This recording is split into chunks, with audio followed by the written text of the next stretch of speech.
Les 7 principes fondamentaux qui régissent l'existence dans l'univers. L'univers est constitué dans son ensemble, de tout ce qui existe. C'est une entité infinie et complexe. On y trouve de la matière, de l'espace, de petites particules subatomiques, de grands ensembles cosmiques, les galaxies, les ondes gravitationnelles, de l'énergie, des phénomènes naturels avec les lois qui les gouvernent, et plus. Cependant, l'univers est aussi rempli de mystères et de questions restées sans réponse à nos jours. C'est le cas de questions sur son origine par exemple, et bien une multitude d'autres questions. Mais les anciens Égyptiens, eux, avaient déjà compris que rien n'était le fait du hasard dans ce vaste et illimité espace. Ils avaient établi les principes fondamentaux qui y régissent l'existence. Il en existe 7 au total. Le principe de l'unité. Le principe de la correspondance. Le principe du mentalisme. Le principe de la vibration. Le principe du rythme. Le principe de cause à effet. Le principe de la polarité ou de la dualité. Le but de cet enseignement est de présenter chaque principe fondamental, et de l'expliquer à l'aide d'exemples concrets, pour qu'il soit simple à comprendre par quiconque. 1. Le principe de l'unité. Le principe de l'unité dit que tout dans l'univers est interconnecté et interdépendant, faisant partie d'un tout plus grand. Donc, l'équilibre de l'univers tient en l'équilibre de chacun de ses constituants.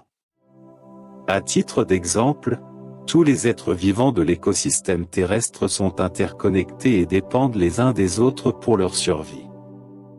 Les plantes produisent de l'oxygène dont les animaux ont besoin pour respirer, tandis que les animaux dispersent les graines des plantes, et favorisent l'extension et l'accroissement de la population végétale. La loi de la gravitation s'applique à tous les objets dans l'univers, peu importe leur taille et leur emplacement. La loi de la relativité explique que tout dans l'univers est lié et qu'il n'y a pas de séparation absolue entre les objets. La conscience collective humaine par exemple, est un concept qui dit que tous les êtres humains sont connectés les uns aux autres, et ont une influence sur le monde qui les entoure. 2. Le principe de la correspondance. Ce principe affirme que l'homme et l'univers sont pareils, et que l'univers est une représentation à grande échelle de l'homme, qui est un univers en miniature. En réalité, en observant de près, on constate bel et bien que les éléments qui sont présents dans l'univers, se retrouvent aussi dans le corps humain. Et les lois fondamentales qui s'appliquent dans l'univers, s'appliquent également en l'homme. Par exemple, les éléments minéraux, la matière organique, l'eau, l'électricité, se retrouvent autant dans l'univers que dans le corps humain. Autrement dit, que le microcosme est représentatif du macrocosme, tandis que le macrocosme est tout aussi représentatif du microcosme. Pour rappel, dans l'enseignement portant sur les 7 corps subtils de l'homme, il était clairement dit que le corps atmique, encore appelé corps divin, est la dernière enveloppe subtile de l'homme. On disait qu'il avait la plus haute fréquence vibratoire. Nous disions aussi que lorsqu'une personne atteignait l'état de corps atmique, elle faisait désormais un avec l'univers.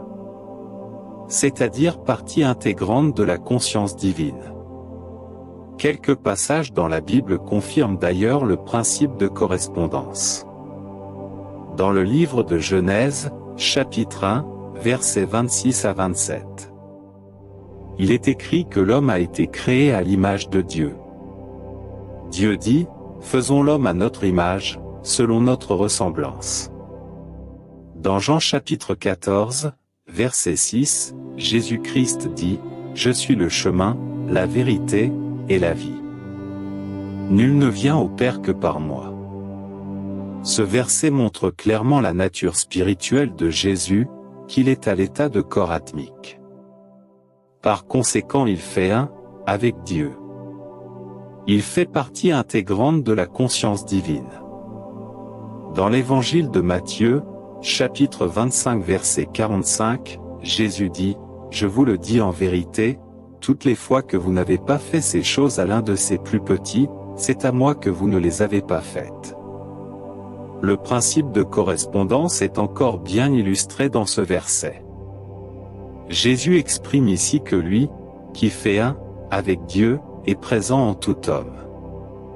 Par conséquent, Dieu est donc présent en tout homme. 3. Le principe du mentalisme. Il stipule que l'univers est esprit, et que l'esprit est univers. Le principe du mentalisme affirme que tout dans l'univers est issu de la pensée ou de l'esprit. Ce principe suggère que l'univers est fondamentalement mental, et que tout ce qui existe dans le monde matériel est une réplique de l'esprit. Alors, la réalité physique n'est pas la seule réalité. Il y a aussi une réalité mentale, qui est la source de toutes les choses qui existent dans le monde physique. L'esprit est donc à la fois la cause et l'effet de tout ce qui existe dans l'univers. Une loi qui tire sa source de ce principe est la fameuse loi de l'attraction. La loi de l'attraction dit que les pensées positives émises attirent des événements positifs dans notre vie, tandis que les pensées négatives attirent des événements négatifs. 4. Le principe de la vibration. Ce principe dit que rien n'est inerte dans l'univers, que chaque chose vibre à une fréquence qui lui est propre. Depuis les particules subatomiques jusqu'aux étoiles et galaxies les plus lointaines. Si cela est vrai dans le monde spirituel, alors ce principe s'applique également à la physique et à la science. Du point de vue de la physique, les particules subatomiques ont des niveaux d'énergie quantifiés, qui les font vibrer à des fréquences spécifiques. Les ondes électromagnétiques, qui sont à la base de la lumière et des autres formes de rayonnement, sont également des vibrations qui se propagent à travers l'espace. Les sons sont des vibrations dans l'air qui sont perçues par notre système auditif. Du point de vue spirituel, tout est énergie, et cette énergie vibre à différentes fréquences. Les pensées, les émotions, les intentions et les actions des êtres humains sont également considérées comme des vibrations. Elles ont un impact sur l'environnement et sur les autres êtres vivants. En somme, le principe de la vibration suggère que tout dans l'univers est connecté et interdépendant. Les vibrations de chaque élément ont un effet sur les autres. Le principe de la vibration nous invite donc à prendre conscience de notre impact sur le monde qui nous entoure, et à adopter des comportements plus positifs et respectueux. 5. Le principe de cause à effet. Le principe de cause à effet est l'un des concepts fondamentaux, qui permet de comprendre l'existence de l'univers. Elle affirme que chaque événement est causé par un ou plusieurs autres événements qui l'ont précédé. Selon ce principe, chaque cause produit toujours un ou plusieurs effets, et chaque effet a toujours une ou plusieurs causes. En physique, le principe de cause à effet est lié à la notion de causalité, qui est l'idée que chaque effet a une cause qui l'a précédé. Cette notion est fondamentale pour comprendre comment les phénomènes physiques se produisent, et comment ils peuvent être expliqués. En spiritualité, le principe de cause à effet est également d'une très grande importance. Il explique que chaque action a des conséquences, que ce soit sur nous-mêmes, ou sur les autres, ou sur notre environnement. Ce principe nous invite à prendre nos responsabilités quand nous devons poser des actes. Car ils peuvent avoir un impact sur notre propre vie et sur celle des autres. L'un des effets majeurs qui est d'actualité dans l'écosystème terrestre, c'est les changements climatiques. On constate plusieurs conséquences sur l'environnement, ainsi que les menaces à moyen et à long terme, qui pèsent sur la vie des habitants de la planète. Des chercheurs scientifiques s'accordent tous à dire que c'est l'activité de l'homme qui cause tout ce déséquilibre. En somme, le principe de cause à effet et le principe de l'unité sont très complémentaires. 6. Le principe de la polarité ou de la dualité. Ce principe dit que toute chose est constituée en double, ou bien peut être séparée en deux parties complètement opposées. Tout dans l'univers a deux pôles opposés ou complémentaires. Cela signifie que chaque chose a une polarité positive et négative, masculine et féminine, ou active et passive. En physique, le principe de la polarité est lié aux lois de l'électricité et du magnétisme, qui impliquent des charges positives et négatives, ainsi que des pôles nord et sud. Les lois de la thermodynamique impliquent également des processus de polarité tels que la chaleur et le froid. En spiritualité, le principe de la polarité est utilisé pour expliquer comment les opposés peuvent coexister et interagir dans l'univers. Par exemple, la lumière et l'obscurité, le bien et le mal, la vie et la mort, l'amour et la haine sont tous des pôles opposés qui peuvent être en équilibre ou en conflit. Le principe de la polarité nous encourage à accepter les opposés. Il nous invite à être tolérants. Il nous encourage à travailler à trouver un juste équilibre entre les entités qui s'opposent. Car chaque chose a une dualité, et la compréhension de cette dualité peut conduire à une compréhension plus profonde de l'univers et de soi-même. 7. Le principe du rythme. Ce principe dit que chaque chose dans l'univers est rythmée à une cadence, et qu'il existe un niveau haut et un niveau bas.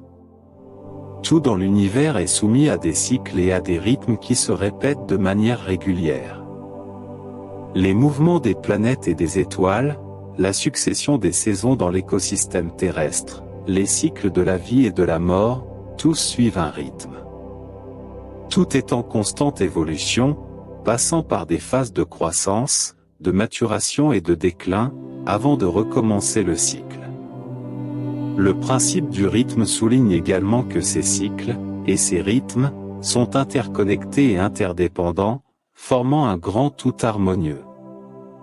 En comprenant ces cycles, et en s'alignant sur eux, nous pouvons trouver un équilibre, et une harmonie dans notre vie. C'est en s'inspirant du principe du rythme, que l'astrologie analyse les mouvements des planètes, dans le but de prédire des événements à venir. Nous sommes ainsi arrivés à la fin de cet enseignement fondamental. Il nous a permis de comprendre combien l'univers est un grand tout, harmonieux et intelligent, où tout est bien réglé. Merci de votre attention, rendez-vous à notre prochain enseignement.